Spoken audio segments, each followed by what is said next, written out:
En el día de hoy vamos a tener una importante reunión entre la Federación Argentina de Cardiología y la Sociedad Mexicana de Cardiología. Para nuestros hermanos mexicanos son buenos días, ya que allá son las 11 de la mañana y en Argentina son las 13 horas.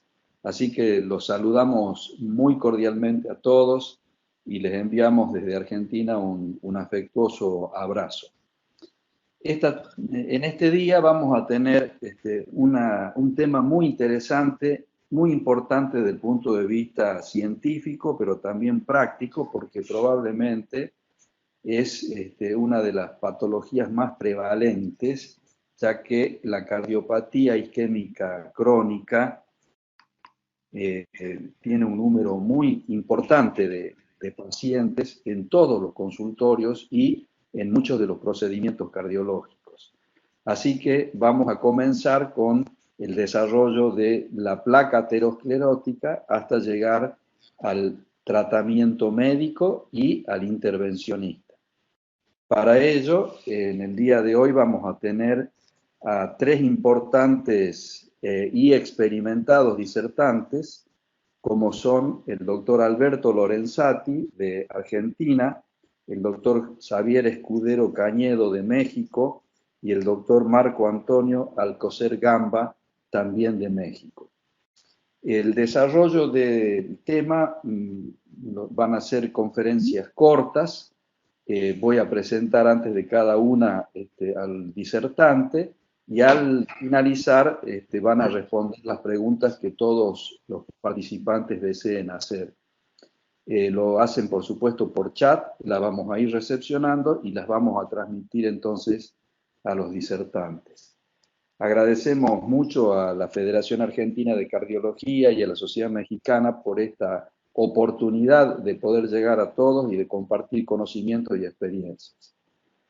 En primer lugar, entonces, comenzará el doctor Alberto Lorenzati, quien es el actual presidente de la Federación Argentina de Cardiología, es jefe de cardiología del Hospital Córdoba, en la ciudad de Córdoba, en Argentina, y es codirector del Instituto Médico DAMIC, Fundación Rusculleda para la Investigación. Alberto, adelante. Bueno, muchas gracias, Hugo. Agradezco a la Sociedad Mexicana de Cardiología, los doctores Alcocer y Escudero por haberse tan solícitamente brindado para este webinar conjunto. Están viendo la presentación, ¿verdad? Quería simplemente asegurarme de eso. ¿Sí? Perfectamente. Sí. Bueno, vamos a hablar algo de actualización en tratamiento hipolipemiante. Seguramente el punto más actual y que fue un poco tapado por la pandemia fue la actualización de las guías europeas de manejo de los lípidos a finales del año pasado, así que vamos a hacer especial hincapié en eso. Pero antes yo quería dejar claramente planteado algunos conceptos. Ustedes pueden ver aquí, esto es un trabajo de Brian Ferencz, donde muestra cómo resultado de los trabajos de intervención con estatinas, la disminución de casi 40 miligramos por decilitro, lo que es un milimol, conlleva una disminución de eventos cardiovasculares de aproximadamente un 22-25%. Esto es muy conocido, es el clásico estudio del CTT, pero mucho más efectivo que esto es esa disminución de 1 milimol o 39 miligramos por decilitro que se observa en individuos que tienen alguna disminución de orden genético en sus niveles de colesterol, o sea, tienen polimorfismos que implican un nivel de colesterol más bajo, y aquí, en comparación a los individuos que no tienen esta condición, la disminución del riesgo es mucho mayor, supera el 50%. Y esto nos deja un primer concepto. Una cosa es disminuir el LDL colesterol en el lapso de los 5 años de un estudio clínico, y otra cosa es el colesterol permanentemente más disminuido o disminuido a lo largo de la vida. Y de la misma publicación quiero mostrarles este gráfico en el cual en el eje horizontal están las décadas de la vida de un individuo, en el eje vertical un puntaje que surge absolutamente arbitrario, que surge de multiplicar el LDL colesterol por los años, pero que es muy elocuente a la hora de decir que un sujeto que mantiene una cifra de colesterol LDL por debajo de 100, su probabilidad de un infarto de miocardio es tardía en la vida, en la octava, novena década. El nivel que solemos considerar promedio para nuestras poblaciones de alrededor de 120 miligramos por decilitro conlleva un riesgo más temprano en la vida de un individuo, alrededor de los 60, 65 años, y aquellos sujetos que tienen algún defecto genético como una hipercolesterolemia familiar y mantienen niveles muy elevados de LDL colesterol, la probabilidad de un infarto de miocardio es bastante temprana, cuarta década de la vida o inclusive menos. O sea, aquí estamos viendo lo que conocemos hoy como efecto acumulativo o exposición acumulada al LDL colesterol. El segundo concepto es que a medida que aumenta el riesgo y aumenta el nivel de LDL, la intervención con estatinas, o sea, la intervención clásica, es mucho más favorable. Esto también es una publicación del mismo grupo de los trialistas en colesterol, y esto no hay que dejar de tenerlo en cuenta. Si nuestro paciente, aparte de tener un LDL elevado, es hipertenso, fuma o tiene alguna otra condición de riesgo, el beneficio aportado por el tratamiento clásico con estatinas es mayor. Pero no solamente las estatinas han mostrado disminuir eventos. Ya de 2015 a la fecha, que conocimos los resultados del estudio Improve It, estatina más ezetimibe, hemos visto el beneficio de ir más abajo en los niveles de LDL colesterol sumando a una estatina ezetimibe. Pero quiero puntualizar que aquí, una vez más, al igual que en el ejemplo anterior, que eran solo estatinas, los sujetos tratados con estatina más ezetimibe se beneficiaron mucho más aquellos que tenían un riesgo más aumentado. Finalmente, para dejar este concepto de que el riesgo necesariamente debe implicar una intervención para bajar el LDL colesterol, a la izquierda, los puntos cuadrados son estudios en prevención secundaria, los circulares estudios en prevención primaria. De nuevo, a medida que aumenta, a medida que el nivel de LDL desciende más el riesgo. Esto es con estatina, esto es lo clásico, lo acabo de mostrar de otra forma.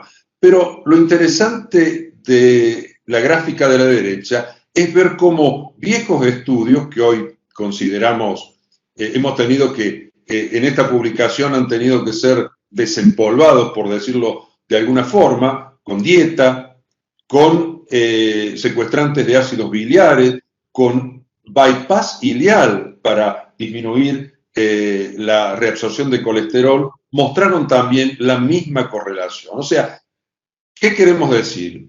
Que las estatinas son el tratamiento estándar, que deben ser utilizadas y disminuyen el riesgo, pero hay otras formas de disminuir el LDL colesterol que ayudan a bajar aún más el riesgo. Pero si nos puntualizamos solamente en estatinas, recordar que la utilización de estatinas de alta o moderada intensidad son las que conllevan un mayor beneficio. Esto es un estudio del mundo real, es un registro, son más de 500.000 pacientes, la mortalidad graficada en un seguimiento de casi 2 años, las dos líneas más inferiores en celeste y en azul corresponden a los sujetos que más se beneficiaron con estatinas de alta y moderada intensidad. No ocurrió lo mismo con estatinas de baja intensidad y para los sujetos que no utilizaban estatina. Pero ¿qué ha sucedido en los últimos tiempos respecto a la evidencia?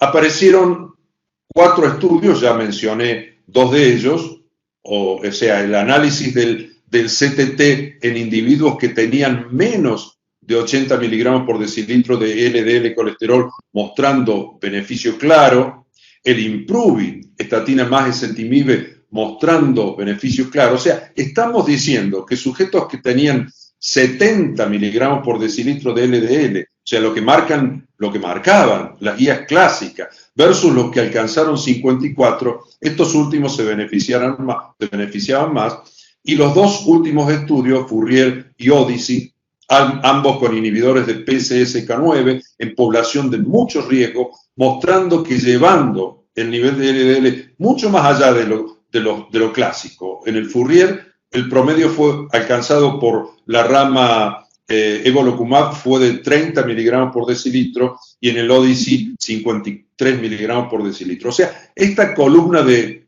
digamos, nuevos estudios nos muestra que los pacientes que alcanzaban 50, 54, 30, 53 se beneficiaban mucho más que los que tenían, estaban dentro de la meta clásica. En el estudio Fourier, a su vez, analizando los sujetos que tenían en el inicio del estudio un LDL por debajo de 70, también iba en la misma dirección. O sea, este concepto deja muy bien claro que el LDL, cuanto más bajo, mejor, y esto es lo que han tomado las guías europeas. A esto hay que sumarle que los estudios de regresión de aterosclerosis, a la izquierda los clásicos con estatina, alcanzando niveles de alrededor de 60, como en el estudio Saturn, se observó regresión de aterosclerosis, pero yendo mucho más allá, sumando a la estatina, por ejemplo, un inhibidor de PCSK9, se observa aún más regresión respecto de lo alcanzado con estatina, llegando a cifras inclusive inexploradas para este tipo de estudios con ecografía endovascular, entre 20 y 30 miligramos por decilitro de LDL colesterol, o sea que la regresión se siguió observando al ir más abajo respecto del alcance de niveles de colesterol. Por lo tanto, y basado en esta evidencia que yo acabo de mostrar tan contundente, las guías europeas hoy plantean que en vez de 70 para pacientes de muy alto riesgo hay que buscar menos de 55. En muchos de los pacientes de la clínica cotidiana, enfermedad cardiovascular documentada, o sea, prevención secundaria, diabéticos con lesión de órgano blanco o otros factores de riesgo, diabetes tipo 1 de larga evolución, enfermedad renal crónica severa, etcétera, etcétera. Y lo que antes considerábamos para el alto riesgo llevar el LDL en menos de 100, las guías europeas plantean menos de 70, y aquí hay muchos más pacientes. Simplemente con el hecho de ser diabético o tener diabetes de 10 o más años de evolución o hipercolesterolemia familiar sola sin un factor de riesgo mayor. Pero ustedes me dirán, bueno, esta evidencia surge de la utilización de estos anticuerpos monoclonales que son muy efectivos, muy potentes, pero la seguridad social no los cubre con facilidad. Sin embargo, en la clínica cotidiana, yo quiero reflexionar de esto. Si nosotros utilizamos una estatina de alta intensidad, podemos lograr un 50% del descenso del LDL respecto al basal. Si le agregamos ezetimibe, un 65%. Por cierto que una triple asociación, ezetimibe, estatina, más inhibidor de PCSK9, podremos lograr realmente cifras muy impactantes superiores al 80-85% de descenso del LDL colesterol. Quiero ir finalizando esto planteando que la dislipidemia más prevalente en América Latina es la dislipidemia heterogénica, o sea, en nuestras poblaciones prevalecen sujetos con triglicéridos elevados, HDL bajo, y no generalmente tan elevado el LDL colesterol, aunque cualitativamente se haya modificado y hablamos de LDL, partículas de LDL pequeñas y densas. Decirles que ahora las guías europeas, por ejemplo, consideran por primera vez a los triglicéridos como un factor a tener en cuenta y sugieren algunas intervenciones. Esto que vemos aquí es un metaanálisis de muchísimos individuos, mostrando que para los sujetos que tienen más de 200 de triglicéridos, la mortalidad cardiovascular y la mortalidad total pueden aumentar entre un 25 y un 20% respectivamente. O sea, los triglicéridos no son espectadores, sino tienen que ver en la posibilidad de riesgo, no porque el triglicérido forme parte de la placa aterosclerótica, porque son un marcador de la prevalencia de lipoproteínas que transportan triglicéridos, son ricas en colesterol y contienen ApoB y por lo tanto son proaterogénicas. Esto es lo que nosotros llamamos, esto pertenece a una publicación reciente nuestra, la tormenta perfecta. En el contexto del síndrome metabólico y la diabetes, hay un exceso de producción de lipoproteínas de muy baja densidad, VLDL.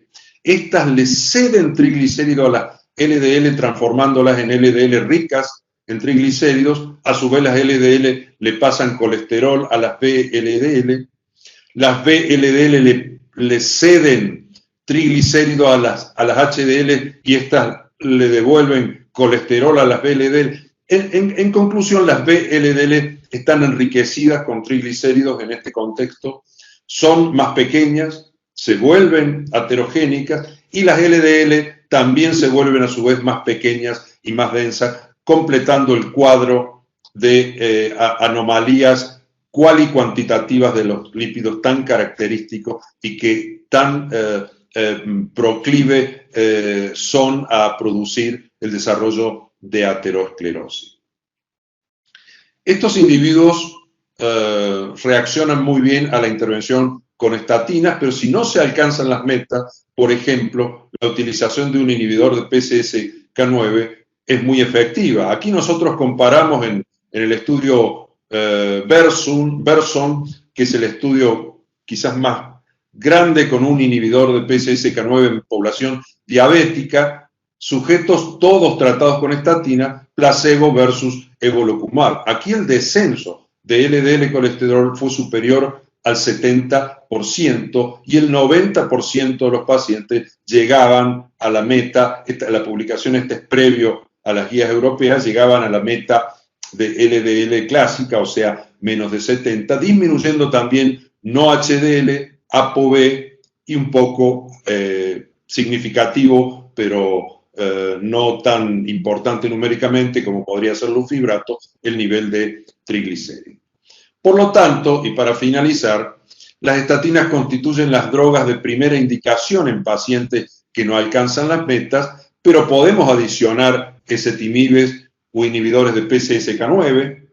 En dislipidemias mixtas, hoy tenemos también evidencia acumulada de estudios como el JELIS, es un estudio que tiene sus años, al igual que el GC Prevention, pero el recientemente publicado estudio REDUCE-IT nos habilita a utilizar sobre todo EPA como ácido graso omega 3 en pacientes con triglicéridos altos, y hay evidencia en favor de disminución de eventos cardiovasculares. Y finalmente, los fibratos pueden ser utilizados en pacientes con triglicéridos muy aumentados que tengan riesgo de pancreatitis, y también pueden ser considerados en hipertrigliceridemias moderadas, ya que en los estudios con fibrato los pacientes con dislipidemia aterogénica, o sea, los subgrupos de pacientes con dislipidemia aterogénica, se beneficiaron mucho. En resumen, hay suficiente evidencia de que el LDL es causa potente de eventos cardiovasculares. Debemos disminuirlo tanto como sea posible, especialmente en pacientes de alto y muy alto riesgo cardiovascular. El LDL, bajarlo, disminuye el riesgo de manera independiente del nivel basal del que se parta. Las estatinas son la intervención estándar, seguras, muy bien toleradas, y la verdadera intolerancia realmente es poco común, y solas o combinadas con ezetimibe o eventualmente un inhibidor de PCSK9 deben ser utilizadas para asegurar la efectividad de alcanzar las metas.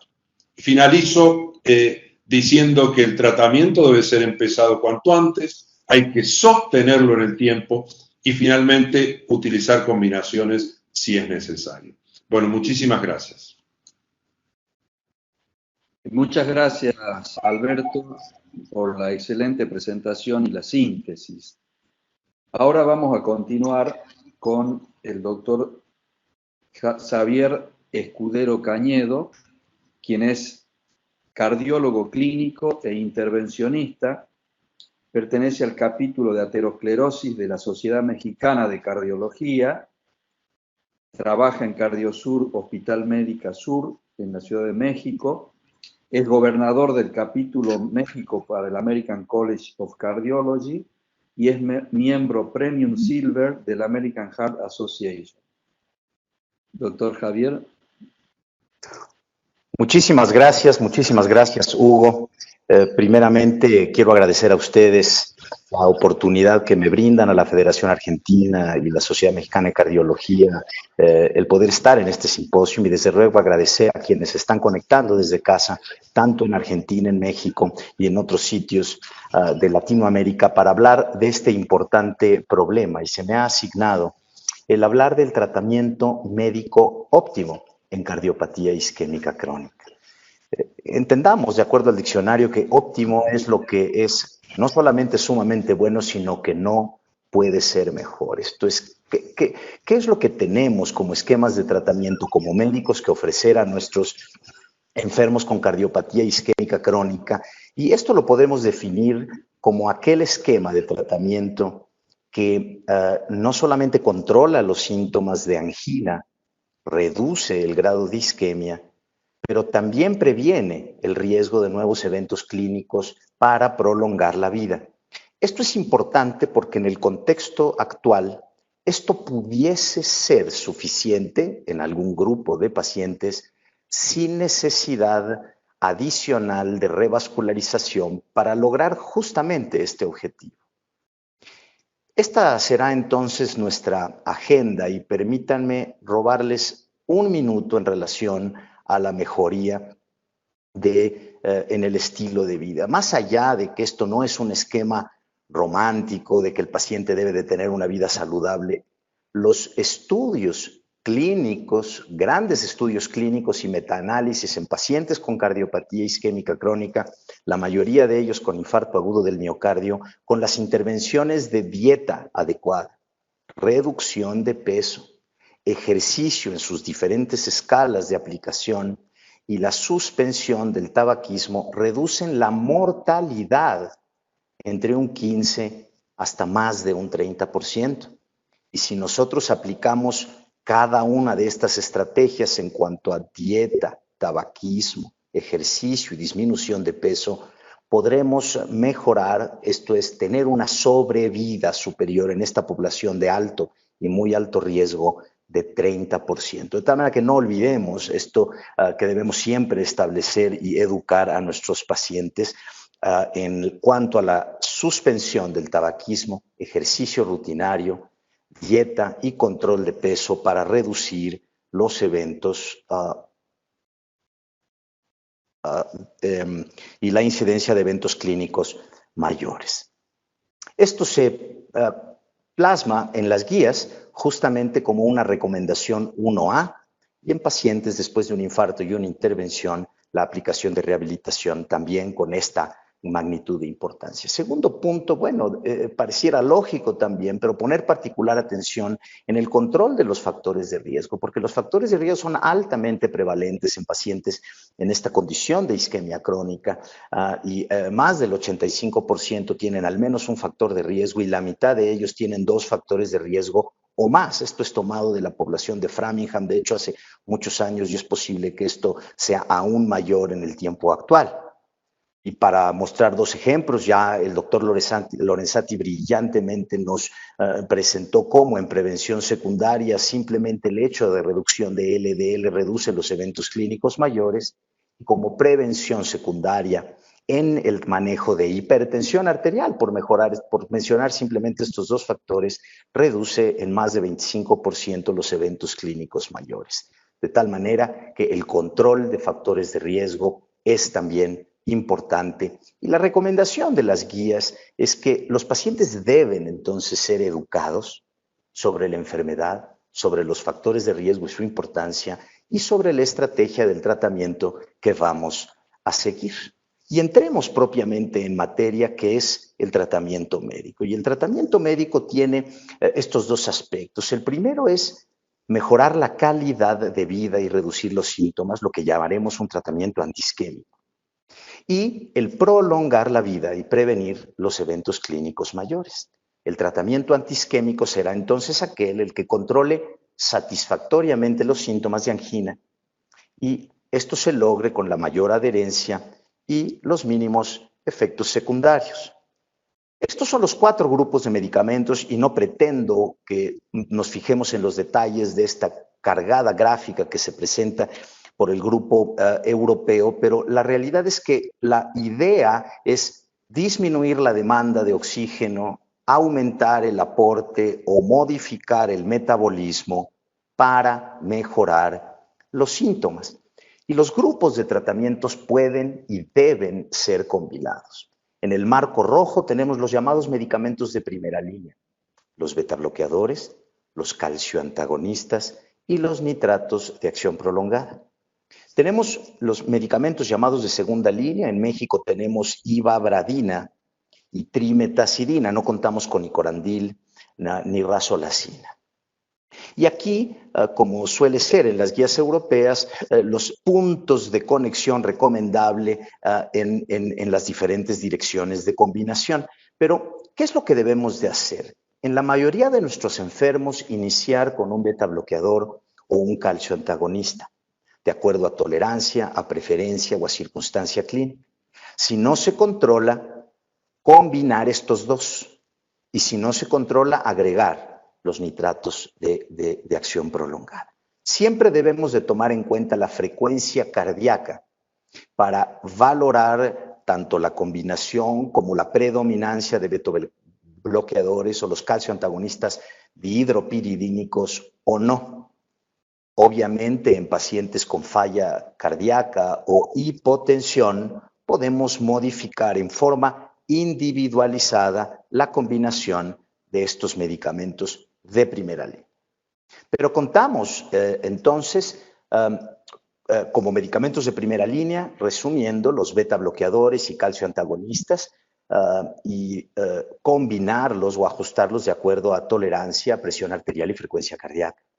Y si no hay un adecuado control, considerar los nitratos de acción prolongada. Y tenemos esta otra familia, vamos a llamarle de alguna manera, de medicamentos llamados de segunda línea, que actúan sobre la membrana celular o sobre la mitocondria, modificando diversos canales iónicos o mecanismos de oxidación mitocondriales para mejorar el metabolismo de la célula. Y aquí los 4 que han sido probados clínicamente y que están en el armamentario clínico son muy eficaces, simplemente mencionando la acción en este metaanálisis de control de angina de la trimetazidina es totalmente comparable con los nitratos de acción prolongada, calcioantagonistas o beta bloqueadores. Y aquí un algoritmo que se presenta por el doctor Oman, en donde la mayoría de nuestros pacientes que naturalmente tienen frecuencias cardíacas por arriba de 60 o presiones arteriales normales, digamos, o altas, utilizar el esquema que acabamos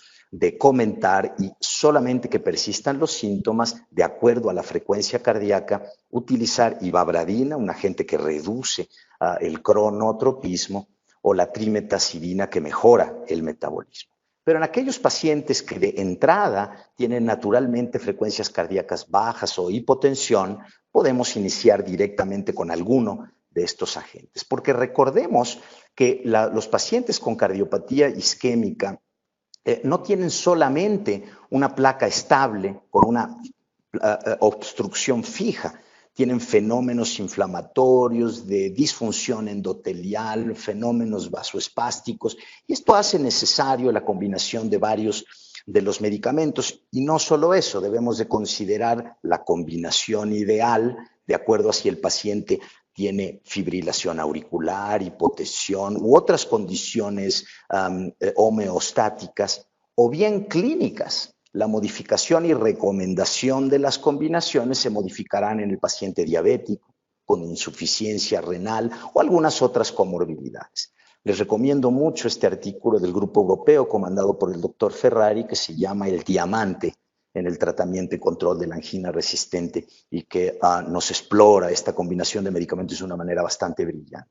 Las guías europeas, entonces tenemos mencionando los medicamentos de primera línea con una indicación 1A, nitratos de acción prolongada o medicamentos de segunda línea para lograr el control, cosa que logramos en más del 90% de nuestros pacientes. Pero no queremos que los pacientes nada más tengan una mejor calidad de vida y vivan bien, sino que vivan más.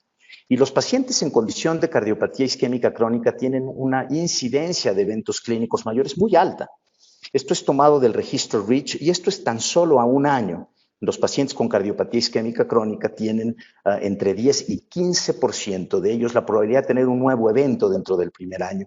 Y si tienen algún otro territorio afectado, como pudiera ser el cerebral o el vascular periférico, pueden tener hasta 25% de ellos en un año un evento clínico mayor.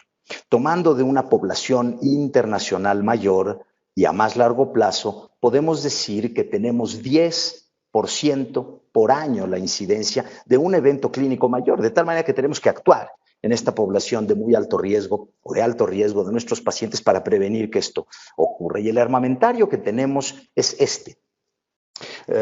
No voy a tocar el manejo hipolipemiante que el doctor Lorenzati abordó en su totalidad en una forma brillante.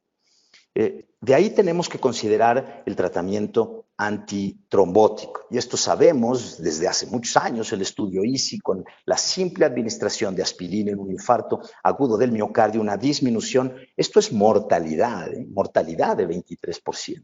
Cosa que en los metaanálisis hechos en prevención secundaria en general se asienta como una indicación muy clara en el uso de antitrombóticos en esta población.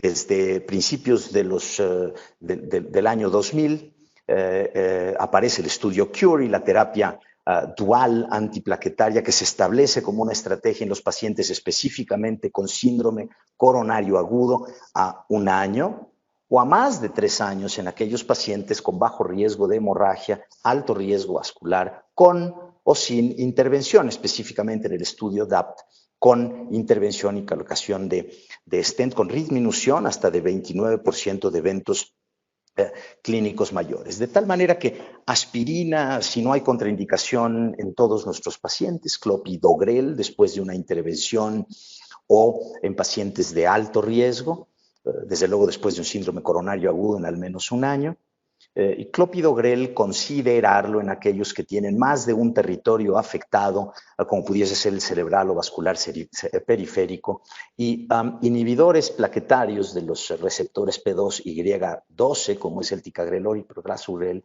en pacientes con situaciones específicas de mayor riesgo. Y quien lo tolera completando un año sin complicaciones hemorrágicas, continuar a las dosis establecidas, sobre todo si tienen antecedente de infarto. Considerar, en aquellos que tienen enfermedad multivascular, el agregar a aspirina el anticoagulante oral directo Rivaroxaban, basado en el estudio COMPASS, en donde hubo reducción de eventos clínicos mayores y mortalidad sin un incremento proporcionalmente importante de hemorragia. Realmente donde el beneficio es mayor es en pacientes con afección multiterritorial vascular.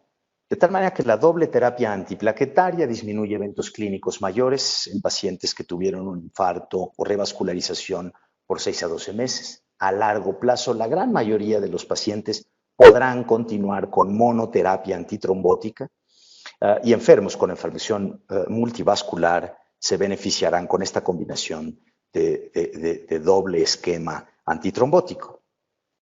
Los betabloqueadores, siempre considerarlos en pacientes con insuficiencia cardíaca, en donde reducen los eventos clínicos mayores hasta en un 30%, en pacientes que tuvieron un infarto previo, en particular un infarto de localización anterior, en este metaanálisis del doctor Anderson con clara reducción, específicamente en aquellos que tuvieron infarto, circunstancia que no necesariamente se ve con claridad en aquellos pacientes con cardiopatía isquémica crónica que no tuvieron esta condición de infarto.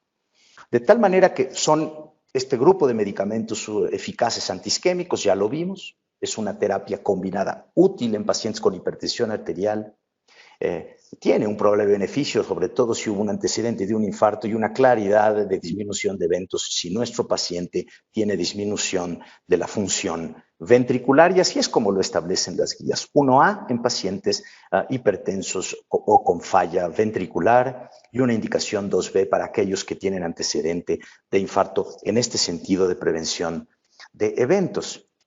La participación del el sistema renina-angiotensina-aldosterona con reducción de eventos hasta en un 20% en la mayoría de los pacientes, específicamente, nuevamente, en pacientes que tienen o que no tienen insuficiencia cardíaca. De tal manera que en quién agregar un inhibidor del sistema renina-angiotensina-aldosterona. Esto lo vemos de acuerdo a la curva de riesgo que ustedes ven aquí, en donde lo usaremos en pacientes con falla cardíaca, en pacientes con infarto extenso o en pacientes sin control adecuado de presión arterial o con hipertensión arterial, de hecho, en sí. Bloqueadores del receptor de aldosterona en pacientes con falla cardíaca con un beneficio que va del 15 al 30%, y sacubitril, valsartán en pacientes con falla cardíaca con disminución de la función sistólica, y en clase 2, en donde nos auxiliamos también en reducción de eventos. De tal manera que para prolongar la vida y disminuir eventos en pacientes con cardiopatía isquémica crónica, intervenimos en el sistema renina-angiotensina-aldosterona, específicamente en pacientes con hipertensión y falla cardíaca, y debe considerarse también siempre en pacientes con infarto extenso y alto riesgo. Nuevamente, así es como nos lo expone con mucha claridad las guías. Una palabra en relación a los nuevos antidiabéticos: reducción de eventos clínicos. Ojo, en pacientes diabéticos en prevención secundaria con alto riesgo, un alto porcentaje de pacientes con cardiopatía isquémica crónica, reducción de eventos clínicos mayores, disminución con GLP-1, con una disminución clara. Ya prácticamente todos nosotros estamos manejando a nuestros pacientes diabéticos con este grupo de medicamentos aunado o después de metformina para reducir eventos clínicos, e incluso en pacientes con insuficiencia cardíaca sin presencia de diabetes. Esta nueva línea, como ustedes saben, de investigación nos está ayudando y está ayudando mucho a nuestros pacientes. El uso de estos medicamentos disminuye eventos, y considerarlo en nuestros pacientes con cardiopatía isquémica crónica, con diabetes o con falla cardíaca.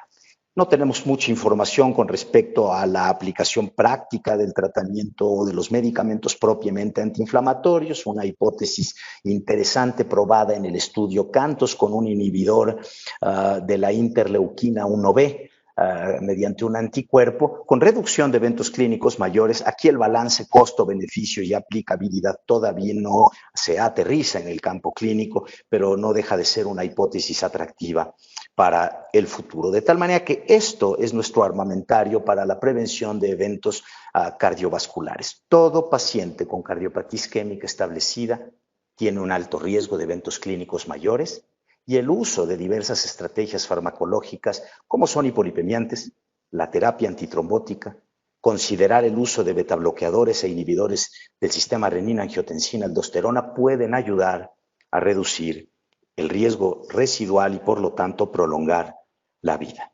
Finalmente, ¿cuáles son los retos del tratamiento médico óptimo? Bueno, pues un reto obvio es lograr el adecuado apego a estas medidas de tratamiento, cosa que no siempre podemos lograr. Segundo, controlamos los síntomas, establecemos nuestra estrategia de reducción de riesgo, y en quién vamos a seguir con el estudio en cuanto a la magnitud de isquemia, estructura y anatomía coronaria, para ver quién de ellos va a requerir una adicional revascularización coronaria. Varios estudios tenemos recientes, el estudio órbita, el ya conocido y no tan reciente estudio Courage, y recientemente el interesante estudio Isquemia, en donde se prueba el tratamiento médico óptimo como una terapia de inicio comparado con una terapia con revascularización de inicio, para comparar estas dos terapias. En todos estos estudios se usaron estrategias de tratamiento médico óptimo bastante amplias y extensas, como las acabamos de mencionar. Vean, este es por un ejemplo el tratamiento médico óptimo utilizado en isquemia, tanto en estilo de vida, control de factores de riesgo y tratamiento médico con todas estas estrategias. Pero esto es algo que no logra controlar adecuadamente a nuestros enfermos. Vean ustedes estos estudios, el estudio Courage, el estudio Bari, el estudio Freedom, grandes estudios clínicos comparativos de pacientes con cardiopatía isquémica crónica en grandes centros hospitalarios, y con un seguimiento minucioso no llegamos a controlar los factores de riesgo en más del 30% de los pacientes a un año. Y este es el control que hubo tanto en Courage, pero concentrémonos en el que hubo en isquemia. Vean, la meta de LDL en isquemia es apenas del 50%. Y el control de presión arterial óptimo y adecuado es del 70%. ¿Qué será del resto de control? En un estudio con buen seguimiento de lo que debiera ser un tratamiento con muy buen seguimiento, porque sabemos que la buena adherencia en cada uno de estos factores es la forma de disminuir eventos clínicos mayores. ¿En quién recomendar la revascularización? ¿Cómo podemos evaluar el grado de isquemia y de función ventricular para poner esta balanza en donde, solo por mencionar unos aspectos, si el paciente está asintomático, la isquemia es leve, no tiene una implicación de grandes áreas de obstrucción y buena función ventricular, será claramente el paciente que puede continuar con el puro tratamiento óptimo. Y en esta difícil circunstancia de valoración con el paciente que persiste sintomático, la isquemia es severa, tiene lesiones que involucran amplios territorios o mala función ventricular, pudiese ser que esto facilitara el optar por una opción de intervención. Pero esto realmente es muy complicado para mí, por eso tengo la suerte de tener al doctor Marco Alcocer, que nos va a adentrar en la magia de cuándo intervenir o cuándo no intervenir, además del tratamiento médico, analizando a profundidad fundamentalmente el estudio isquemia. Hemos cubierto lo que, en mi opinión, son los factores importantes de lo que se llama el tratamiento médico óptimo en el paciente con cardiopatía isquémica crónica, y podemos concluir que este tratamiento debe estar indicado en todo paciente, incluyendo medidas de control farmacológico y de estilo de vida para prevenir el que ocurra la sintomatología y la calidad de vida mejore, y prolongar la vida previniendo eventos clínicos mayores. Los pacientes que tienen control sintomático y bajo riesgo, pudiera no ser necesario un estudio adicional, y esta es parte de la magia, la ciencia y el arte de la medicina. Con esto aquí concluyo, dejo la palabra al panel y al doctor Marco Alcocer para que nos adentre en el estudio isquemia, la revascularización y en quién hacerla. Muchísimas gracias. Muchas gracias, doctor Escudero. Excelente disertación, muy clara. Muchas gracias. A continuación, el doctor Marco Antonio Alcocer Gamba, quien es cardiólogo clínico e intervencionista, es doctor en Ciencias de la Salud, profesor de la Facultad de Medicina de la Universidad Autónoma de Querétaro, es jefe de Cardiología Intervencionista en el Instituto de Corazón de Querétaro, es director del Centro de Estudios Clínicos de Querétaro y presidente de la Sociedad Mexicana de Cardiología. Doctor Marco Antonio, adelante. Gracias, Hugo. Pues antes que nada, mi agradecimiento a la FAC, a la Federación Argentina de Cardiología, por esta invitación a la sociedad hermana, la Sociedad Mexicana de Cardiología, que estamos pues recién cumpliendo 85 años de fundada. Y creo que históricamente nos ha unido mucho a Argentina y a México. Toda nuestra historia de la cardiología de ambos países siempre ha estado muy vinculada. Entonces, Alberto y Hugo, les agradecemos muchísimo esta participación. Yo, la parte que aquí mi buen amigo Javier les está vendiendo el tratamiento médico óptimo, que ya no quiere que haga más que eso. Por supuesto que él también es cardiólogo intervencionista y creo que a todos nos ha hecho mucho aprendizaje lo que está pasando en los últimos años en relación a los avances en el tratamiento de la aterosclerosis, que como ustedes saben, ya se ha hablado mucho. Yo felicito a Alberto, que dio una excelente revisión del tratamiento de los lípidos. No olvidar cada uno de los aristas que tiene que ver con él. Y bueno, Javier hizo una amplia revisión de todos los medicamentos. Yo no quiero que perdamos de vista que estamos hablando ante la enfermedad que más causa muertes en todo el mundo, y que en México pues tenemos una situación muy complicada porque no nada más tenemos una cantidad de infartos como causa número 1 de muerte, sino que, como vemos aquí, prácticamente la mitad de los pacientes mexicanos no reciben un tratamiento de reperfusión. Entonces, pues es evidente que esa secuela que les pueda dejar el tener, como ven aquí como este relojito del número 4, la mitad de los pacientes con infartos no son reperfundidos. Si acaso uno de estos recibe angioplastía primaria y 3 reciben fibrinolisis, con lo cual uno de los grandes problemas y retos que tenemos en nuestro país es el diagnóstico y tratamiento en la fase aguda, pero lo menciono por las consecuencias que esto deja a largo plazo, ¿no? Está por demás la fisiopatología. Aquí comparto una imagen hecha por un buen amigo mexicano, Enrique Morales, sobre cómo describía él el proceso fisiopatológico de lo que pasa en la aterosclerosis y obviamente en la ruptura con la trombosis. Pero más allá de esto, es evidente que los síndromes coronarios van a estar relacionados por una alteración entre el equilibrio del suministro y la demanda de oxígeno, y esta alteración en este balance pues obviamente que nos va a generar alteraciones que ustedes pueden ver en esta historia fisiopatológica, desde empezar de una disfunción endotelial hasta ya tener una enfermedad obstructiva, pues va pasando por diferentes parámetros de daño vascular, y que esto lógicamente es importante frenar, y entre más nos vayamos a la izquierda de la identificación y control de esto, pues el paciente menos requerirá obviamente un procedimiento ni quirúrgico ni de intervencionismo coronario. Es importante no perder de vista la prevención primaria y la prevención secundaria de enfermedad aterosclerosa.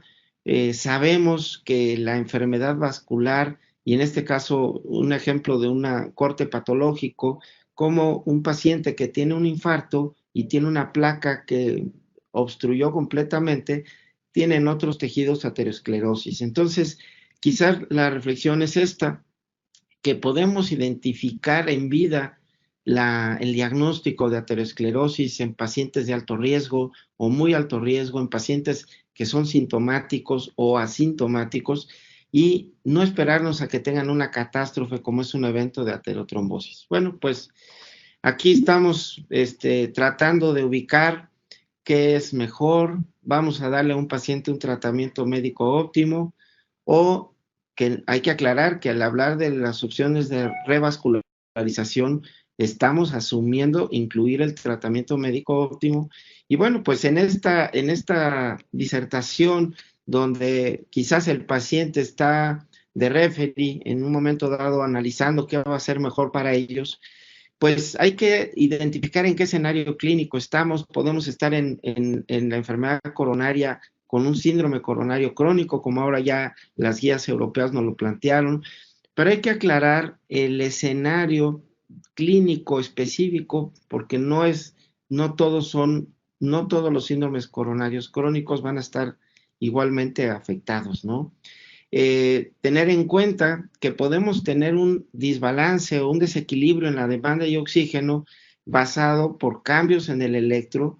Evidentemente el tema central, que sería el dolor o la sintomatología del paciente, y alguna alteración en métodos de imagen, que todo esto pues nos puede dar situaciones de aprendizaje para conocer mejor qué le pasa al paciente. Seguramente ustedes están muy familiarizados, tanto los cardiólogos que nos escuchan, tanto de México como de Argentina, y creo que uno de los aprendizajes importantes de estas guías es subdividir a la cardiopatía crónica en situaciones donde hablemos de subgrupos, porque, por ejemplo, puedo hablar de pacientes que se sospecha enfermedad coronaria con angina estable o disnea, pero puede ser pacientes que además tengan alteración de insuficiencia cardíaca, o pacientes que además hayan tenido un evento coronario hace menos de un año, a lo mejor tuvieron un síndrome coronario agudo. Hay pacientes que pudieron haber tenido hace más de un año una intervención de revascularización. El grupo 5, que son pacientes con angina y que sospechamos enfermedad microvascular o vasoespástica. Y el grupo 6, que serían pacientes asintomáticos que se está detectando enfermedad coronaria en el momento de su evaluación. Entonces, ¿qué hacer? Pues hay una serie de pasos que se recomiendan, y yo simplemente no me voy a meter en estos pasos. Quiero que veamos este gráfico donde tengamos en mente que entre menor sea el riesgo de que el paciente que tiene angina tenga enfermedad coronaria, y del otro lado, al paciente que tengamos muy alta probabilidad, pues los estudios de imagen nos van a orientar no nada más para un diagnóstico, sino también para definir el tratamiento, y evidentemente tener en cuenta que hay pacientes que llevaremos a estudios de hemodinámica y no necesariamente de intervencionismo, es decir, podemos utilizar métodos de fisiología coronaria para identificar la necesidad o no de utilizar algún procedimiento de revascularización. Tengan en cuenta que la angina, y creo que uno de los aprendizajes que leía en el chat antes de entrar yo a hablar, que hablaban que qué pensábamos los intervencionistas del estudio isquemia, y creo que un tema que para mí fue importante de aprendizaje es retomar lo que todo el mundo nos han enseñado, de que nuestros grandes maestros nos lo han enseñado, y que debe de ser la piedra angular, y es hacer una excelente semiología del paciente. Tenemos que definir la angina que tiene el paciente, el dolor, qué tanto lo limita, con qué frecuencia se presenta, porque toda esta semiología nos va a orientar mucho a la pauta. Estas mismas guías europeas nos grafican cómo un paciente que tiene bajo riesgo tiene menos probabilidad de tener eventos que el paciente de alto riesgo a través del tiempo. Y esto pues es importante para tener en cuenta en nuestras recomendaciones terapéuticas, ¿no? Javier nos había compartido un poco esta parte de esta gráfica, donde cómo podemos utilizar, además de la semiología, el valorar a través de estudios de imagen y dimensionar la repercusión que tiene por estudios de imagen digamos, la isquemia que tenga el corazón, para determinar la opción terapéutica, asumiendo que si no es suficiente el tratamiento óptimo, que aquí señalo algunos de los medicamentos que ya se fueron mencionando. Quiero iniciar recordando que la angiografía coronaria invasiva, el último número que está en este cuadro, no está indicada en los pacientes que están asintomáticos, nada más como una estrategia de diagnóstico o porque hay una obstrucción que hay que decidir destapar o tratar, ¿no? Tenemos que tener en cuenta que tenemos que hacer una evaluación mucho más a profundidad antes de tomar esta decisión. Pero de la misma manera, les diría que es una indicación clase 1, el paciente sintomático que ya pese al manejo médico óptimo, el paciente sigue siendo refractario al tratamiento o, ojo, que esa es la última parte que quiero que no olvidemos, que el paciente tiene un alto riesgo, tiene un perfil de muy alto riesgo y esto pues puede ser una razón de tomar la decisión. Este estudio isquemia creo que nos dio muchas enseñanzas y como todos los estudios, también hay que aprender a leerlo, hay que aprender a reconocer las limitantes que tiene. Este estudio se inició con más de 5,000 pacientes que tuvieran isquemia al menos moderada, si no es que grave, en estudios como prueba de esfuerzo y como ustedes saben, se aleatorizaron a una estrategia de intervención inmediata, de ya sea intervencionismo o cirugía, adicionado al manejo óptimo médico versus la opción solamente de tratamiento médico óptimo, evidentemente asumiendo aquí recomendaciones en alimentación, en ejercicio, en supervisión, con una duración de más de 3 años. Aquí pueden ustedes ver cómo se diferenciaron por género los hallazgos de isquemia severa o moderada en hombres y en mujeres, en estudios de imagen como en las pruebas de esfuerzo, el número de vasos enfermos en ambos grupos y, muy importante, quiero resaltar el grupo de angina, que la mujer es más frecuente que tenga angina diario. Aquí vemos la que es semanal, la que sería mensual y los que no tienen angina. El estudio diferenció en hacer estas dos estrategias que ya hemos mencionado. Quiero resaltar que en el estudio había muchos criterios que excluían a pacientes y lo menciono porque precisamente estaban excluidos pacientes que a priori serían más vulnerables, ¿no? Como por ejemplo los que tuvieran una lesión en el tronco principal de la coronaria izquierda. Sabemos claramente que el objetivo de este estudio era verificar los eventos que fueran a tenerse en los siguientes años.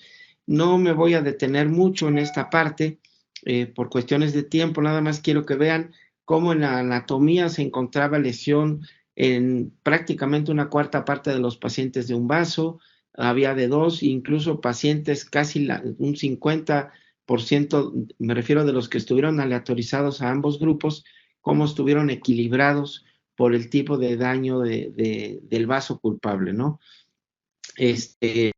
Hay que insistir y recalcar que el resultado de este estudio fue neutro, es decir, que el objetivo primario de tener eventos en los siguientes 3.3 años fue prácticamente el mismo. Hubo algunas curvas iniciales y finales que se invertían, pero el mensaje final y el objetivo del estudio fue que ambas opciones, como lo pueden ver aquí, el beneficio clínico neto fue similar. Lo mismo la muerte cardiovascular o de cualquier causa y el infarto. ¿Qué hubo de diferencias? Bueno, pues evidentemente los pacientes que estuvieron sometidos a un procedimiento de intervencionismo tuvieron infartos perintervención en mayor frecuencia, por eso es que esta curva está elevada, el de intervencionismo, pero vean ustedes cómo también en el contraste hay un 37% más de infartos de cualquiera de los otros tipos espontáneos en la estrategia conservadora. Es obvio que en los medicamentos la diferencia fundamental es en los antianginosos, que el manejo conservador requirió más, los de intervención requirieron más antiplaquetarios duales, por obvias razones, pero creo que aquí un tema de mucho aprendizaje en este estudio Ischemia Trial fue la probabilidad de no tener angina. Y quiero que lo tengamos muy en mente porque efectivamente el paciente en línea roja es el paciente que fue sometido a intervención invasiva. Y esto quiere decir que la probabilidad de no tener angina pues fue mayor en ellos y sobre todo resalto en los que lo tuvieron más en forma temprana, es decir, o más bien en forma más frecuente, es decir, en los que tuvieron con más frecuencia diario o semanalmente, incluso los episodios de angina en los estudios de calidad de vida. Podríamos discutir mucho de los infartos, podríamos discutir también de que hubo una gran exclusión de pacientes Y esto es importante porque en el estudio inicial se pretendían tener cerca de 8,000 pacientes, en los cuales, como ustedes saben, se excluyeron no nada más por la enfermedad del tronco, sino también se excluían los pacientes porque tuvieran falla cardíaca, que tuvieran la FEBI baja o que tuvieran un daño renal. Y esto, pues, de alguna manera nos limitó, y esto es importante hacer mención por el mensaje que demos a nuestros colegas, ¿no? Un paciente, recordar que aquí no estaban incluidos pacientes con eventos coronarios que hayan tenido en los últimos 2 meses, que estuvieran con mucha sintomatología pese al manejo, y como vemos, la lesión de tronco, la FEBI baja, que eran importantes limitantes de su exclusión, ¿no? Aquí las conclusiones del estudio es que aproximadamente 2 de 100 pacientes tuvieron más frecuencia de eventos cuando escogieron la opción invasiva, pero también recordar que también hay una estimación de 4 años de menor eventos con el evento invasivo. Voy a avanzar porque no quiero retrasar mis 15 minutos que me tocan.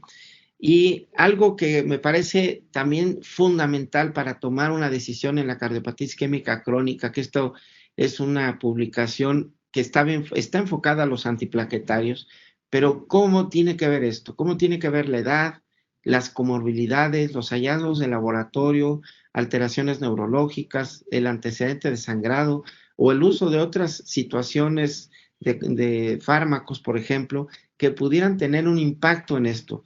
Y a mí me parece que aquí lo más peligroso de este asunto es que pensemos que esto es una pelea entre los cirujanos, los intervencionistas y los que favorecen el tratamiento médico, porque lo que vamos a generar es esto, que no le vamos a ofrecer lo mejor a un paciente.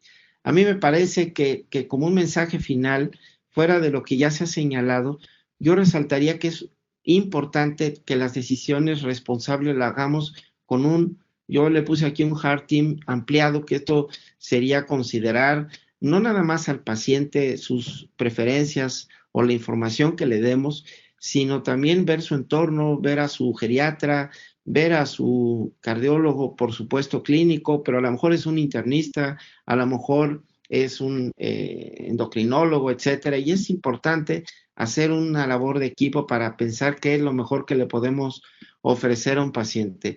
Hay que enfocar el tip, me gustó mucho de la subclasificación de los 6 grupos de la Sociedad Europea, porque nos ayuda también a aterrizar un poco mejor cuál es la alternativa que le vamos a dar, que sin duda no es intervencionismo para todos, pero también no es tratamiento médico óptimo exclusivo para todos. Yo con esto quiero terminar agradeciéndoles y me estoy tomando el atrevimiento de invitarlos a un evento digital que nos dará mucho gusto que puedan conectarse con nosotros, que será a finales de este mes. Muchas gracias. Muchas gracias, doctor Alcocer. Muchísimas gracias por la excelente presentación. A continuación, tenemos varias preguntas de los asistentes, así que vamos a comenzar con la primera para el doctor Lorenzati. La pregunta es, en pacientes diabéticos, ¿cuánto tiempo utilizar fibratos una vez normalizados los valores de triglicéridos? Bueno, es muy buena la pregunta. Primero hay que tener en cuenta de que el tratamiento es con estatinas. A ello le podemos agregar fibratos, porque los pacientes diabéticos hay que bajar también el LDL, aunque muchas veces el LDL aparentemente no está aumentado. Entonces, en esos pacientes recomendamos que el objetivo sea el no HDL colesterol en vez de el LDL, porque el diabético suele tener triglicéridos altos, suele tener HDL baja y la presencia de LDL pequeña y densa. Sí, el tratamiento con fibratos debe ser hecho de manera entonces coadyuvante con una estatina y debe ser un tratamiento a largo plazo, porque no podemos estar haciendo tratamientos simplemente por periodos. en los pacientes que tienen riesgo y generalmente tienen triglicéridos altos, hay que dar la estatina y el fibrato de manera continuada. Muy bien, muchas gracias. Una pregunta para el doctor Escudero. ¿En qué pacientes usaría trimetazidina? Por ejemplo, en diabéticos con angina persistente. Bien, la pregunta es muy buena porque lleva al terreno práctico. Yo les quiero decir que el uso de medicamentos de segunda línea, yo los utilizo en dos condiciones. Como muy claramente lo mencionamos, una en donde el paciente persiste sintomático a pesar de la estrategia que hayamos nosotros intentado conseguir. Y yo les quiero poner un ejemplo en uno de los extremos. Un paciente con enfermedad multivascular severa, difusa, en el cual ya se ha hecho una, dos o tres intervenciones, pero que tiene enfermedad múltiple. Este paciente, a pesar de la intervención en esos segmentos tratados mecánicamente con intervención, si el grado de isquemia es muy amplio, más allá de modular los estados hemodinámicos, controlando presión arterial y frecuencia cardíaca, es un paciente ideal para agregar trimetazidina para el control sintomático. Por el otro lado, los pacientes que tienen un infarto con coronarias normales o tienen angina microvascular sin lesiones obstructivas críticas, en particular en esta población, no solamente se ha demostrado su claro beneficio con mejores tiempos de ejercicio y menores sintomatología y mejor pronóstico, de tal manera que ese es otro esquema en donde lo daría. En resumen, como medicamentos de segunda línea en particular en pacientes con enfermedad difusa o bien con enfermedad microvascular. Muchas gracias. Ahora una pregunta para el doctor Marco. ¿Cómo afectará la práctica clínica los resultados del estudio isquemia? ¿Cómo piensa usted? Muchas gracias, Hugo. Pues mira, yo creo que el principal aprendizaje es que hay que pensar como clínicos. Para mí me parece que el primer aprendizaje es interrogar al paciente sobre su sintomatología. Yo tengo muy presente en estudios clínicos cuando les pregunto a uno los diferentes cuadros de calidad de vida, ¿no? Que yo le pregunto, y a veces uno minimiza la semiología de cómo está, estoy bien, y no le pregunto que está bien porque está en absoluto reposo y porque ha dejado de hacer actividades, porque si las hace, se siente mal. Entonces, a veces el describir que un paciente está sintomático, está sintomático, pero está autolimitado. Entonces, yo primero que nada enfocaría que seamos muy cuidadosos con utilizar escalas de calidad de vida y hacer una muy buena semiología, que son cosas elementales. A mí me parece que el aprendizaje también es hacer una evaluación de subgrupos. Un paciente con insuficiencia cardíaca y angina es fundamental conocer su anatomía, porque me va a ayudar a mejorar su condición muy probablemente de la disfunción ventricular. Tener en cuenta que hay muchos subgrupos que están excluidos en este estudio isquémico. Entonces, yo creo que el éxito, como siempre en medicina, es individualizar al paciente. Estoy convencido que hay que hacer intervenciones solamente cuando estén claramente indicadas, cuando el paciente realmente la necesita. Habrá algunos nichos donde estemos haciendo menos intervenciones, pero creo que si eso es lo mejor para el paciente, todos vamos a estar contentos, porque finalmente lo que buscamos es ofrecerle la mejor terapia a un paciente, no es que el intervencionista se con menos trabajo. Creo que finalmente todos somos cardiólogos y todos tenemos que enfocar nuestro mensaje a ofrecerle la mejor cardiología y la mejor medicina a nuestros enfermos. Hugo, si me permites intervenir en este punto que me parece importante, yo diría que en mi práctica el estudio isquemia no cambió la forma en cómo yo hago las cosas, como no lo cambió el estudio Courage. Esto es, debemos dar un tratamiento óptimo y controlar los síntomas.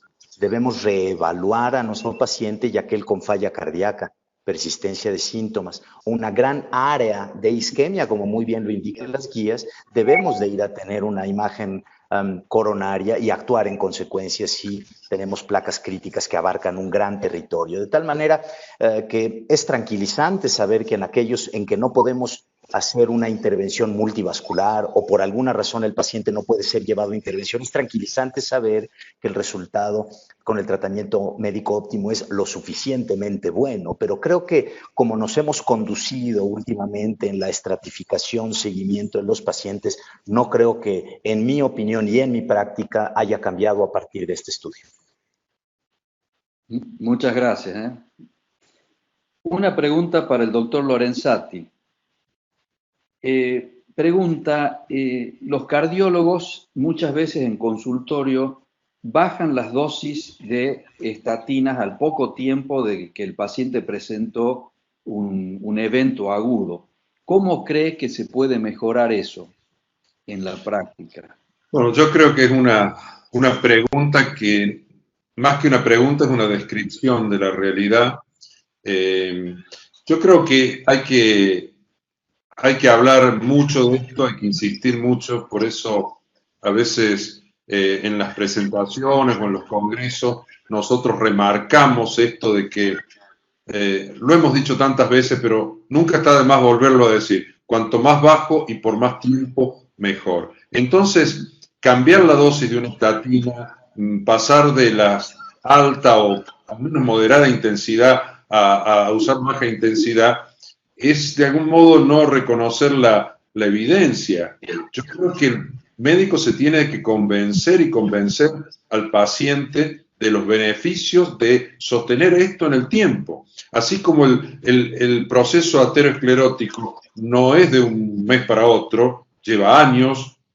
Esto que planteamos al principio, el efecto de la exposición acumulada a lo largo de los años al colesterol, el efecto inverso necesita también de años, y lo hemos visto en los estudios de regresión de aterosclerosis. Esto es un proceso que necesita años de descender, disminuir los niveles. Entonces, la recomendación es seguir con las dosis adecuadas de estatina. Y si con eso no alcanza, que es la novedad de los últimos años, bueno, sumarle ezetimibe o eventualmente un inhibidor de PCSK9. La otra solución es una polipíldora de dosis fija que tenga varios de los componentes de prevención secundaria y que, bueno, eso simplifica el tratamiento, le facilita al paciente las cosas y hace que, bueno, o no se olvide. Hay un punto que no es menor y no me quiero demorar mucho, pero nosotros damos estatinas en la noche. Eso viene de las viejas estatinas. Con atorvastatina y rosuvastatina, sobre todo con esta última, que tiene una vida media prolongada. El paciente puede tomarlo a la mañana con el resto de su medicación para la enfermedad coronaria. No olvidarse, porque muchos pacientes dicen que se olvidan porque lo toman a la noche o cuando después de cenar y a veces se olvida. O sea, en conclusión, el médico tiene que convencerse. Está excelente la pregunta y hay que insistir. No es una medicación que pueda ser, digamos, secundarizada. No. Es clave y es muy importante que el paciente lo tome de manera continuada. Perfecto, muchas gracias. Ahora una pregunta para el doctor Escudero y el doctor Alcocer. La compartimos. ¿Qué opinan acerca de la reducción de la doble antiagregación plaquetaria a 3 meses y en algunos casos a 1 mes después de angioplastia coronaria? Javier. Javier. Bien, sí, la pregunta es muy buena. Ojalá pudiera, si puedo compartir mi pantalla, les puedo enseñar un gráfico que lo aclara un poco. Aquí nosotros tenemos, gracias. Miren, les quería yo compartir esto porque vi en el chat la pregunta y creo que esto lo aclara. Después de un infarto o la colocación de un stent, lo primero que vemos, y aquí vemos en las ordenadas el riesgo de hemorragia. debemos inicialmente tener siempre en cuenta lo más importante es el riesgo de hemorragia. Y en las abscisas ven ustedes el incremento en el riesgo isquémico. Esto es pacientes que tienen enfermedad multivascular o un muy alto riesgo isquémico. Y lo que tenemos entonces que hacer es, si el paciente tiene bajo riesgo isquémico y alto riesgo de hemorragia, esto nos ayuda mucho, la calculadora Precise DAPT, este es el paciente que podemos y debemos dar la doble terapia antitrobótica por un lapso corto de 3 a 6 meses. Alto riesgo de hemorragia. Por otro lado, si el paciente tiene un bajo riesgo de sangrado y un alto riesgo isquémico, no solamente lo damos, como dicen las guías, por 12 meses, sino podemos continuar por 12 meses. Siempre que tengamos alto ambos riesgos, debemos priorizar siempre el riesgo de hemorragia. Primum non nocere y suspender el esquema de tratamiento, si no a 6 a 12 meses. Y desde luego, si tenemos bajo riesgo, podemos establecer también un esquema corto. Espero esta gráfica haya aclarado un poquito la pregunta. Fíjate, Javier, yo simplemente agregar que algo que también nos está ayudando mucho es las plataformas de stents que tenemos en la actualidad. Cuando empezamos con las primeras generaciones de los stents medicados, que eran stents más protrombóticos, llegábamos a tener, ustedes recordarán, hubo en un congreso europeo en Barcelona, se generó mucha incertidumbre acerca de lo peligroso que era tener un stent medicado, porque generaba trombosis al suspender en forma incluso tardía los antiplaquetarios. Y creo que con las nuevas plataformas que tenemos en tecnologías de stents medicados, que son más pequeños, que tienen polímeros bioabsorbibles, que tienen los struts mucho más delgados, mucho más flexibles, pues eso también nos dio una pauta de, con mucha seguridad, incluso suspender al mes pacientes que, por ejemplo, como bien decía Javier, tienen un muy alto riesgo hemorrágico y que desafortunadamente tuvieron un evento que ameritó hacerle una intervención. Son parte de las buenas cosas que nos da la tecnología actual, ¿no? Bueno, muchas gracias. Otra pregunta. ¿Qué opinan los intervencionistas acerca de la angioplastia en obstrucciones crónicas de 100% de una arteria coronaria? Pues mira, ahora voy a contestar primero, Javier. Yo pienso que eso es un nicho muy, muy bueno, porque nos da muchas pautas en pacientes seleccionados. Creo que la reflexión sería recordar el medir la clínica, qué tanta repercusión de angina tengan los pacientes, por estudios de imagen la repercusión funcional que tienen. Y técnicamente hay clubes de intervencionismo precisamente enfocados a generar más destrezas y más habilidades, porque evidentemente hay oclusiones crónicas relativamente fáciles de tratar y hay otras que verdaderamente son altamente complejas. Entonces, yo creo que la decisión, vuelvo a reflexionar lo que yo dije al final, es individualizar. Sí, hay un nicho muy bueno que se van a beneficiar, pero también recordar que hay oclusiones crónicas que no van a generar ningún cambio en el paciente, que son en segmentos distales o con malos lechos, o a lo mejor son zonas ya que no hay viabilidad y es una zona muerta, pues evidentemente totalmente en desacuerdo en utilizarla, ¿no? Coincido con Marco. Una obstrucción total, a pesar de los avances técnicos y el reto técnico que esto implica, debe tratarse como cualquier otra placa aterosclerosa, en el sentido de que debe de ser abordada si es importante por persistencia de síntomas o porque implica un área amplia de isquemia con un muy alto riesgo. Porque ¿qué es lo que queremos hacer? ¿Aliviar síntomas en un grupo de pacientes o mejorar sobrevida si el área es amplia? El estudio del doctor Park, un estudio muy amplio en obstrucción, el tratamiento de obstrucciones crónicas o manejo conservador no dio realmente una diferencia en ambas circunstancias, de tal manera que debemos de evaluarlo, como digo, como cualquier placa, y solo hacerlo si estamos verdaderamente viendo que esto va a derivar en un beneficio pronóstico o sintomático. Perfecto, muchas gracias. Al doctor Lorenzati, La pregunta es si en los síndromes coronarios agudos se debería usar inhibidores PCSK9 hasta lograr las metas y luego valorar la terapia dual con estatinas y ezetimibe. Bueno, yo creo, de nuevo, una pregunta muy interesante y muy práctica. Los inhibidores de PCSK9 son, por un lado, tremendamente efectivos y por otro lado, muy, pero muy seguros como intervención, no traen secundarismos. El tema es el costo.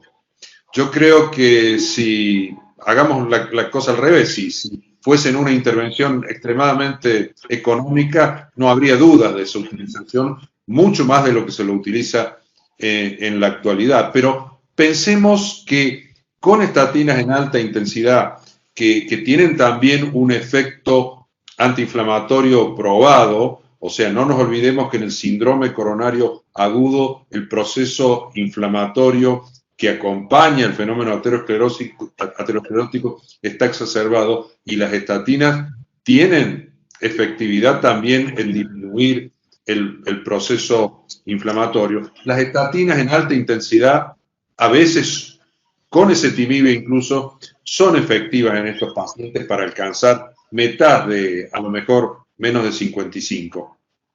Si con eso no alcanza, sí habría que sumar un inhibidor de PCSK9. Pero estos inhibidores, estos monoclonales inyectables, no suplantan a las estatinas, salvo que la indicación sea dárselo porque el paciente es un intolerante. En definitiva, seguir tratando a los pacientes con estatinas de altas dosis, o sea, Rosuva 40, Atorva 80, o 20-40, 40-80, en el caso de atorvastatina. Si no se llega a la meta, agregar ezetimibe, y si con eso no alcanza, y estoy hablando de lo que plantean las guías también, ahí sí vamos a sumar un inhibidor de PCSK9. Pero no reemplaza, no sería indicado dar un inhibidor, esperar 3 meses y después recién reemplazarlo por estatina y ezetimibe. No, para nada. Muchas gracias. Las dos últimas preguntas. La primera para el doctor Alcocer. Si en el estudio isquemia se excluyó las lesiones de tronco de coronaria izquierda, pero un 50% de los pacientes tenían un stent miocárdico de riesgo moderado. La pregunta es si esto puede ser algún confusor o puede confundir en la interpretación del estudio. Pues sí, yo creo que tengan en cuenta que del inicio de la población global que se inició el estudio isquemia a la que finalmente fue seguida por los 3 años, hubo mucha exclusión de pacientes. Entonces, me parece que tener en cuenta que en la evaluación fuera de la parte clínica que hemos dicho, es la colaboración muy directa con los expertos en imagen, dependiendo de, pues en mi práctica, si yo trabajo más con tomografía, con medicina nuclear, con resonancia, o a lo mejor es con eco y prueba de esfuerzo convencional, pero yo insistiría en que tengamos mucho cuidado en asumir que un paciente no es candidato, porque, voy a decirlo con esa expresión, porque es muy similar al estudio isquemia del paciente. Yo creo que tenemos que ser muy cuidadosos en su evaluación para no tener estos confusores. No creo que haya una certeza, y fíjense que hago esta repetida frase porque hace unos meses me tocó participar en un evento donde se hablaba de esto y parecía el mensaje como que ya adiós al intervencionismo y a la cirugía, porque ya los medicamentos eran tan buenos que no era requerido nada más. Y pues obviamente son decisiones muy, muy irresponsables, ¿no? Muy bien, muchas gracias. Y la última pregunta para el doctor Escudero es relacionada con la ibravadina. No interpreté muy bien la pregunta, pero creo que se refiere a si puede ser utilizada en pacientes con fibrilación auricular o bien si la ibravadina puede desencadenar episodios de fibrilación auricular. Bien, ivabradina es un medicamento que actúa sobre uno de los canales, el canal IF, que modula de alguna manera el movimiento iónico en el miocito, en particular en las células del nodo sinusal, que lo que provocan es disminución de la frecuencia cardíaca, sin afectar en principio presión arterial, de tal manera que ha demostrado claramente su uso en pacientes, por ejemplo, con insuficiencia cardíaca, que no se logra reducir la frecuencia adecuadamente con beta bloqueos. Es raro el paciente con fibrilación auricular que no logramos una adecuada reducción de la frecuencia con los beta bloqueadores y o añadir algún calcio antagonista. Recuerden que en la fibrilación auricular no queremos llevar la frecuencia a una frecuencia normal. Esto se ha demostrado que con que el paciente mantenga esa frecuencia de entre 80 e incluso 120, el paciente no tiene diferencia en eventos. De tal manera que el papel en particular en la fibrilación auricular es muy limitado y de hecho no está indicado en las guías como uno de los tratamientos, excepcionalmente y con un buen juicio clínico, algún paciente que persistiera con una frecuencia muy alta pudiera ser una opción, pero en principio su acción no es tan importante porque su efecto es fundamentalmente en las células del nodo, de tal manera que por ese lado no que tenga yo conocimiento, el medicamento favorece o precipita episodios de fibrilación auricular tampoco. Y siendo en principio una de las últimas preguntas, yo no quiero perder la oportunidad de agradecer a la Federación Argentina, a la Sociedad Mexicana de Cardiología. Por favor, quedo abierto, puse mi correo y el chat para cualquier comunicación que podamos tener. Para mí ha sido un honor estar entre amigos, Hugo, Alberto y Marco, en esta disertación. Muchísimas gracias. Ha sido realmente un placer compartir con ustedes.